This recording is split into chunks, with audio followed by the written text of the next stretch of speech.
ada ungkapan bahwa menikah itu adalah ibadah terlama. Ungkapan itu benar apa enggak, Tat? Apakah betul menikah itu ibadah terlama? Baik, apakah ungkapan ini yang terlalu berlebihan ataukah tidak? Iya, dia masuk akal kalau menikah ini adalah ibadah yang terlama. Karena kita sepakat kalau menikah ini adalah ibadah. Karena begini, ibadah yang benar, ciri-ciri ibadah yang diterima oleh Allah Subhanahu wa taala adalah ibadah yang istiqomah dan mampu melahirkan kebaikan-kebaikan setelahnya. Contoh, umpamanya kita sholat wajib kita ini, cirinya kita diterima sholat wajib kita adalah sunnahnya ini bagus.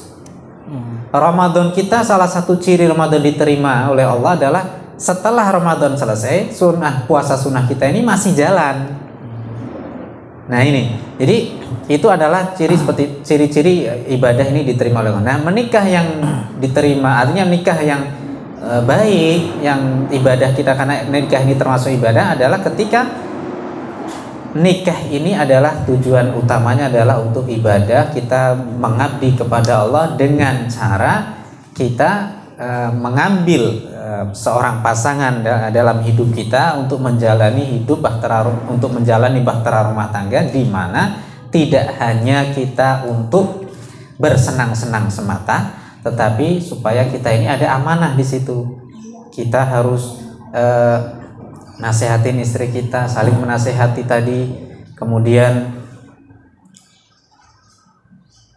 kalau nanti punya anaknya harus kita didik dengan sebaik mungkin. Kalau nikah kita ini nikah yang baik, arahnya itu benar, maka insya Allah akan semakin kita dekat sama Allah.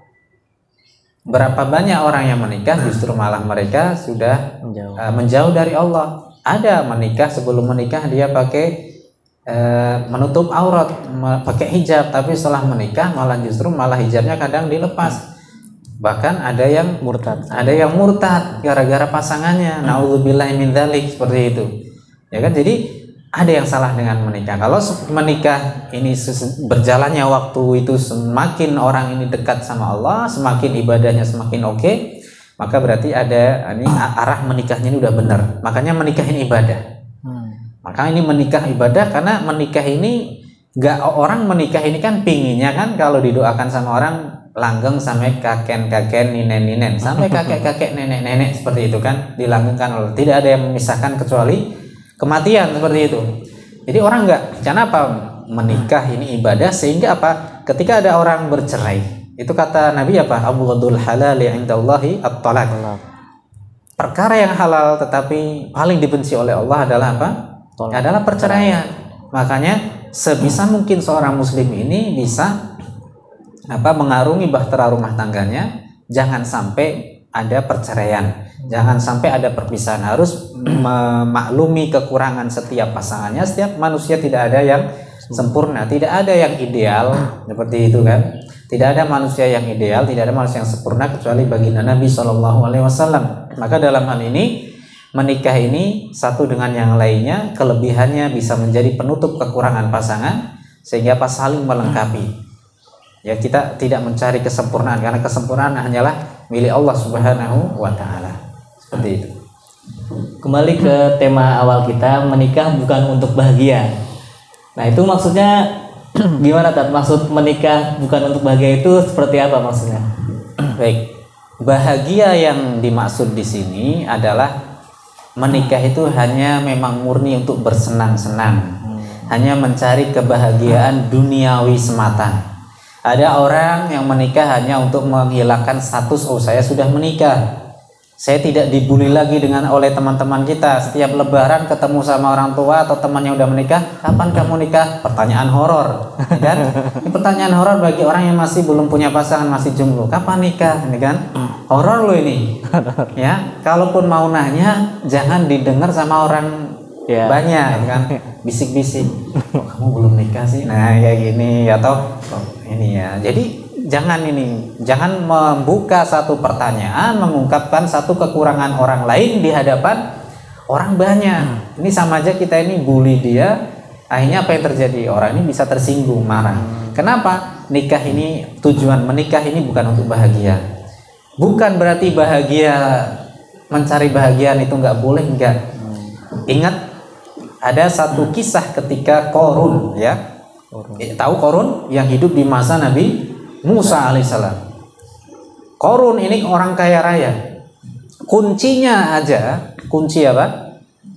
Kunci lemari dia, kekayaannya, harta karunnya ini, hartanya ini harus diangkat oleh sekitar beberapa orang laki-laki yang kuat. Itu baru kuncinya, baru kunci gudangnya, belum itu hartanya seberapa gede itu. Kita ini ya, ada kontak mobil, ada kontak motor, kontaknya tentu lebih kecil daripada kendaraannya kan gitu. Isinya masih kontennya lebih besar. Ini Qarun ini latanu bil usbati ulul quwah, hanya bisa diangkat ini kuncinya oleh orang yang kuat, beberapa orang yang kuat, beberapa laki-laki yang kuat, seperti itu.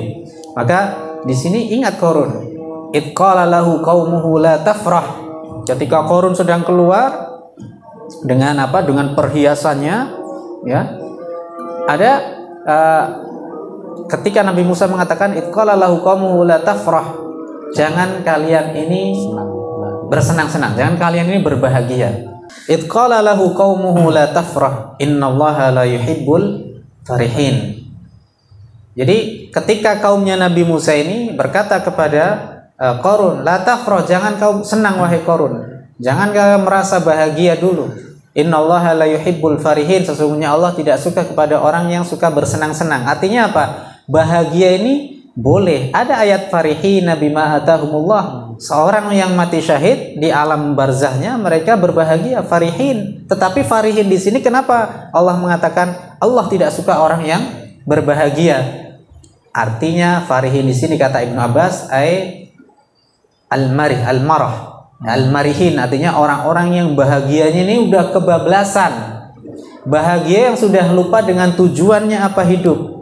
Kita boleh bahagia, tetapi jangan sampai kebahagiaan kita ini melupakan, melalaikan kita kepada kewajiban kita kepada Allah. Sehingga apa?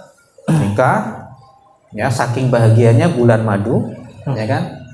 Sehingga bulan madu ini dia gunakan untuk cuman suka-sukaan, ya, bersenang-senang sama istrinya, dan lupa dia sholatnya kemudian nggak jelas seperti itu. Nah ini yang nggak boleh. Jadi boleh berbahagia, tetapi jangan sampai kebahagiaan ini melewati batas kadar dari kebahagiaan itu. Sehingga apa? Yang dimaksud menikah bukan untuk bahagia, nanti akan ada masalah-masalah dalam pernikahan, akan tahu kekurangan setiap pasangan kita.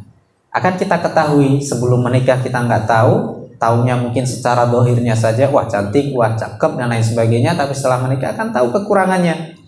Seluk-beluk dari pasangan kita akan tahu, ya. Karena tidak ada yang bisa mengetahui kekurangan seseorang ini yang lebih detail, ya, selain orang tua adalah siapa? Pasangan kita. Bahkan mungkin saudara-saudara kita sendiri nggak tahu, kecuali pasangan kita. Karena nanti kita akan hidup akan lebih lama kepada hidupkan masa hidup kita ini akan kita habiskan dengan pasangan kita, nggak dengan orang tua kita. Secara logikanya umur, orang tua akan meninggal lebih dahulu, kemudian kita akan hidup, akan menjalani sisa hidup kita dengan siapa? Pasangan kita. Bahkan anak ketika sudah menikah juga akan mandiri dengan siapa? Dengan pasangan kita. Maka di sini menikah tidak hanya untuk berbahagia, tetapi akan ada ujian-ujian dalam menikah. Akan ada batu sandungannya, ya, akan ada cekcok sedikitnya sebagai bumbu dari pernikahan itu, yang mana akan semakin mendewasakan seseorang ini dalam mengarungi bahtera rumah tangga. Sehingga kalau orang hanya mencari kebahagiaan saja, maka ketika diuji oleh Allah dengan satu ketidakbahagiaan, kesedihan, maka yang dikhawatirkan adalah dia tidak tahan untuk menghadapinya sehingga menyakiti pasangannya, sehingga apa yang terjadi bisa sampai pada perceraian dan lain sebagainya. Maka ini yang tidak dikehendaki. Makanya niatkan menikah itu adalah murni, tujuan utamanya adalah untuk beribadah, bukan karena untuk mencari kesenangan semata, bukan hanya untuk mencari kebahagiaan semata, tetapi di dalam hidup itu ada malam dan siang. Di dalam hidup itu pasti ada perubahan, ada kesedihan, dan juga ada kebahagiaan. Maka dalam hal inilah yang akan mendewasakan setiap pasangan dalam mengarungi bahtera rumah tangganya.